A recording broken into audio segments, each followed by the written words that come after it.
Hello, and thank you for joining me in day 5 of the 30-day 30 Tips Challenge. Today I want to talk a bit about grief and loss. What are the different stages of grief and loss that we actually go through, and how we can cope when we suffer a grief and loss. Now, I just want to share my screen with you as I show you some of these stages. Okay, so Elizabeth Kubler-Ross, in her book on death and dying in 1969, actually observed that in her clients that there were 5 stages that her clients seemed to go through when they were suffering a grief and loss. Now, this grief and loss does not necessarily have to just mean the death of someone. It could be the death of a person you love. It could be a death of a pet. It could be a loss of a job, a loss of a house. It could be a divorce, a loss of a relationship.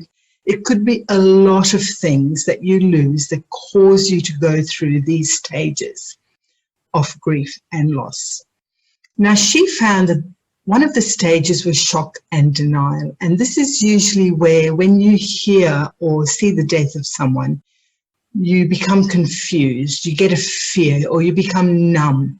You kind of don't really believe it to be truth. You want to avoid the fact that it's happened. You don't want to deal with it. Or you end up putting blame. Now, that is one stage. The next one is anger and bargaining. This is where you start to actually get angry at the situation, very frustrated at it. You start to develop anxiety over it, becoming very irritated and shameful and embarrassed about the situation as well. The next stage was depression and detachment. This is where you actually feel that overwhelming sadness, where you have a lack of energy, where you feel helpless, where you really don't want people to talk to you or tell you what you should be doing, what you shouldn't be doing. You just want to avoid everybody, and you just want to deal and be with that sadness. The next stage is dialogue and bargaining.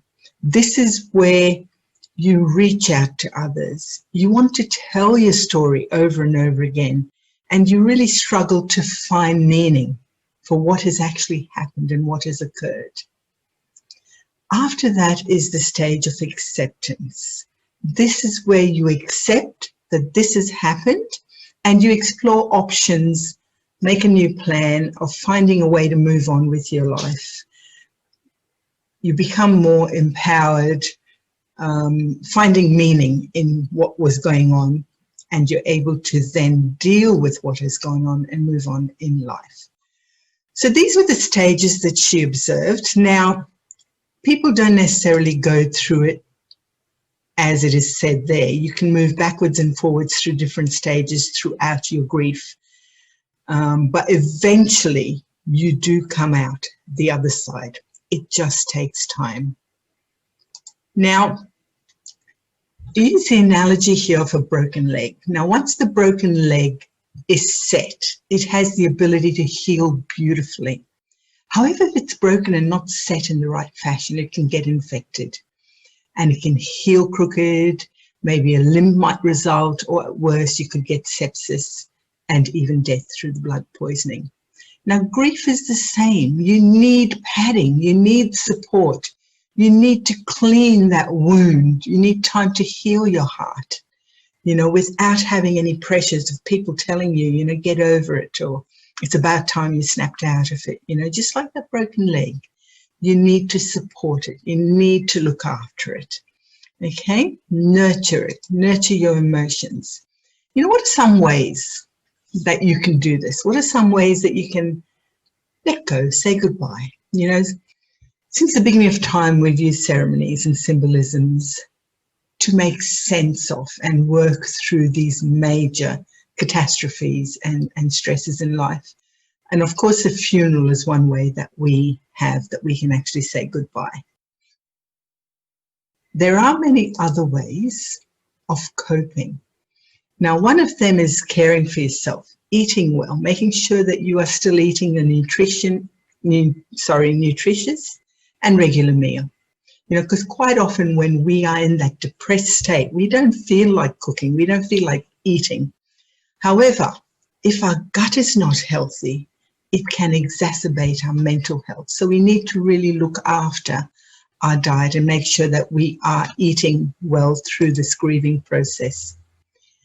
Be mindful with your emotions. What are you feeling? And accept that you are feeling it and give yourself permission to express it.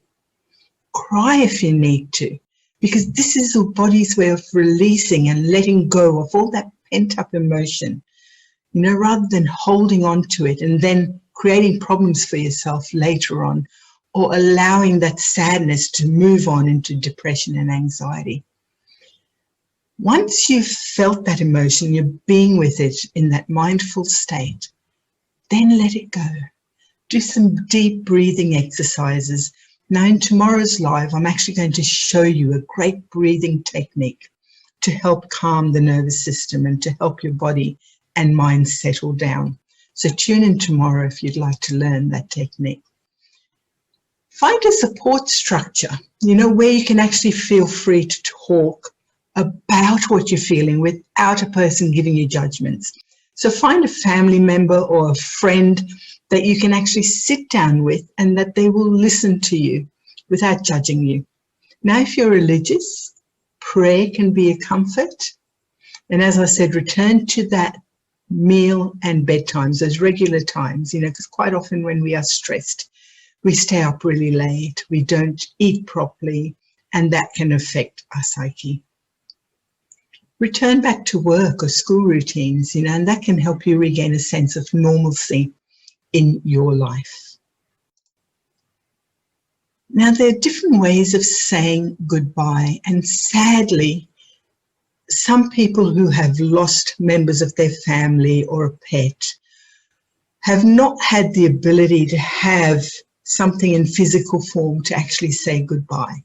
So there are ways and means that we can actually say goodbye in our own special way. You can build a garden bed in memory or a gazebo. Some people have even built benches in memory of their loved ones. You could plant a tree or a bush in their memory, write a poem or a letter.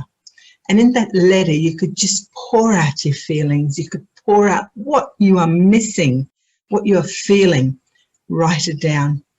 Even divorcees nowadays have wakes as a goodbye party. Say goodbye as many times as you need to in your own unique way.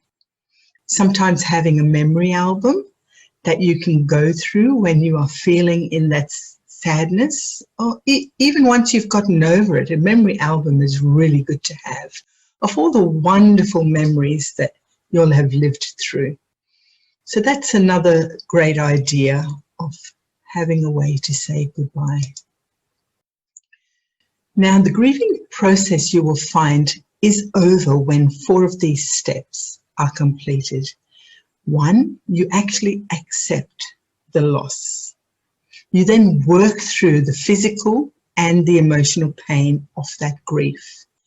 You then adjust to living in a world without that person or that item that was lost, and you are able to move on in life. So when you have gone through those 4, you then realize that you have actually come out of that grief and loss stage. Now, if you find that you're stuck in those constant triggers of grief and sadness, and that those underlying issues are constantly surfacing, and you're and you are in that depressed state constantly, that is where you have to realize that there are underlying issues that need to be figured out and worked on. And this is where you might need to get some help. You might need to get counseling. You need to find out what those triggers are. And then you need to be given some strategies to help you work on them. See, quite often, those limiting beliefs and those negative emotions that are triggers were there before the loss, but the loss has exacerbated them. So you often will get stuck in that loss and not know a way out. So this is where you really need to find and get help. You see, If you need help and if you need to ask any questions, please feel free to ask in the comments below. If you want it to be kept confidential, you can do so in my Facebook business page. Just send me a personal message and I will endeavour to answer those questions for you. But if you feel like you need to have a chat and you need to talk to someone, I do offer a 20-minute free Zoom consultation. I'll put the link in below and you can contact me and we can have a chat via Zoom to see if there's ways and means that I can help you. Now, I also do have a free anxiety release starter kit.